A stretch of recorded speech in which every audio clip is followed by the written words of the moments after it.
ഇന്ന് നമുക്ക് നല്ല ടേസ്റ്റിയും നല്ല സോഫ്റ്റും ആയിട്ടുള്ള ടീ കേക്ക് വീട്ടിൽ തയ്യാറാക്കാം. അതിനായിട്ട് 3 മുട്ട വെള്ള വേറെയും മഞ്ഞ വേറെയായിട്ട് എടുത്തിട്ടുണ്ട്. ഇനി മഞ്ഞ ഒരു പാത്രത്തിലേക്ക് ഒഴിച്ചു കൊടുക്കാം. അതിലേക്ക് 1 സ്പൂൺ വാനില എസൻസും 3 സ്പൂൺ പൊടിച്ച പഞ്ചസാരയും കൂടി ഇട്ട് കൊടുത്ത് നന്നായിട്ട് ബീറ്റ് ചെയ്തൊന്ന് കളർ മാറി വരുമ്പോഴത്തേക്ക് 3 സ്പൂൺ സൺഫ്ലവർ ഓയിലും 1 സ്പൂൺ ബട്ടറും 1/4 കപ്പ് പാലും കൂടെ ഒഴിച്ചു കൊടുത്ത് ഒന്നും കൂടെ ബീറ്റ് ചെയ്തെടുക്കാം.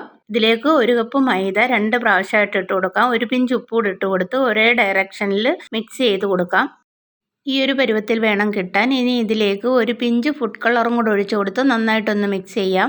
അതിനുശേഷം മുട്ടയുടെ വെള്ളം ഒരു പാത്രത്തിലേക്ക് ഒഴിച്ചു കൊടുത്ത് 1 സ്പൂൺ വിനാഗിരിയും കൂടെ ഒഴിച്ചു കൊടുത്ത് നന്നായിട്ടൊന്ന് പതഞ്ഞ് വരുന്നിടം വരെ ബീറ്റ് ചെയ്യാം. ഇനി ഇതിലേക്ക് 1/4 കപ്പ് പഞ്ചസാര പൊടിച്ചത് 3 പ്രാവശ്യമായിട്ട് ഇട്ട് കൊടുത്ത് നന്നായിട്ട് ബീറ്റ് ചെയ്യാം. ബീറ്റ് ചെയ്തെടുക്കുന്ന സമയത്ത് നല്ല സ്റ്റിഫായിട്ട് കിട്ടണം. അതിനുശേഷം ഇതിൽ നിന്ന് കുറേശ്ശെ എടുത്ത് നേരത്തെ തയ്യാറാക്കി വെച്ച ബാറ്ററിലേക്ക് ഇട്ട് കൊടുത്ത് മിക്സ് ചെയ്തെടുക്കാം.